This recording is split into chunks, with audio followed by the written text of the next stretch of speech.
points, Marshall. Hello, and everyone, and welcome to week 6 after a fun week 5 video. So, got a lot of positive reaction, so we're going to do another video today. So, our last week's matchups, the shittiest game of the week was actually myself and Wallace. I scored 100 points. T. Higgins did nothing, he got injured. Wallace scored 90 after scoring like 160 the week before, so that was a extreme letdown for him, and he made some moves afterwards to show punishment to his team. Josh played Daryl. Josh scored 175 points. He had the Gabe Davis game and Patrick Mahomes, so he had basically 75 points just between two guys. Daryl scored 130, a great week that helps you win 8 out of 10 times. Closest game of the week was Leaper versus Tim. Tim scores 107.7. Leaper scores 107.4. So how we do our scoring, every yard is a point. So the difference here is 3 yards. Massive thing. And also Tim had 16 points out of his kicker, Justin Tucker. So Tim gets a lot of flack for drafting Tucker early. And it actually probably got him a win this week because of that. Bert versus Drew. Bert scored 114.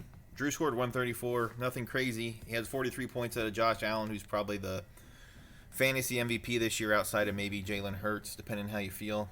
My dad played Luke. Luke scored 122, and my dad's tight end duo scored 60 points between the two of them, while my dad scored 154 points. So he is closing the gaps on some people.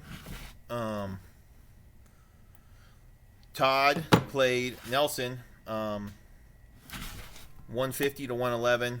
Todd actually had Cook and Diggs, two former Vikings that are Andy's probably former favorite players, came back to get him the loss this week, which does put our standings. We have one person in first at 7-3 overall.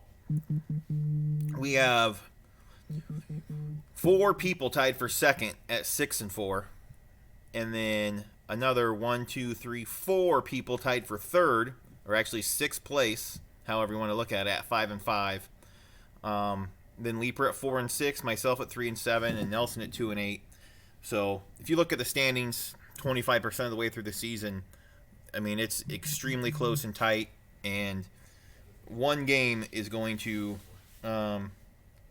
essentially put you out of the playoffs, depending how if it keeps projecting like this. So one bad week, going 0-2 is going to be costly. So Wallace, after his loss, made the most recent trade today. Traded Cam Akers for Terry McLaurin. I know Akers was second round. McLaurin was either second or third, so 2 disappointing ones. I think that's McLaurin's third team he's been on this year. And Wallace, he got good value out of Akers, honestly, because I like McLaurin. So then Pickens got traded for Harris. Harris got hurt. He's out for like 3 weeks. So there's another win for the or a loss for Bert. Then Luke made what I think is the best trade. He got rid of James Robinson and Hunter Renfrow and got Cortland Sutton. And boy, depending on how you look at it, Sutton's probably a low wide receiver 1, high end wide receiver 2 rest of the year, especially if Wilson gets going. And then obviously Robinson's going to continue to lose touches to Travis Etienne. And then a bigger trade value wise, Wallace again traded Najee Harris, a first round pick. I think it was like 8th overall pick for Miles Sanders. Although Sanders has extremely outperformed Najee Harris. If Harris wasn't named Najee Harris, he'd have minimal trade value. So, matchups for this week. I play my former neighbor, Leaper. Josh plays Wallace. Tim plays my current neighbor, Luke. Drew plays Todd. And my dad plays Andy Nelson. So, the trade slowed down this week.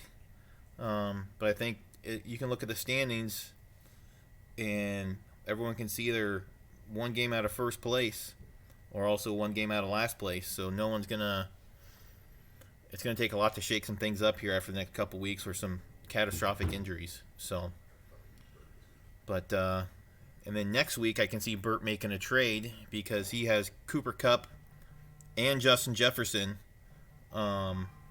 both on bye week for week 7. So Burt most likely will take a loss, or I'm going to guess he trades one of them.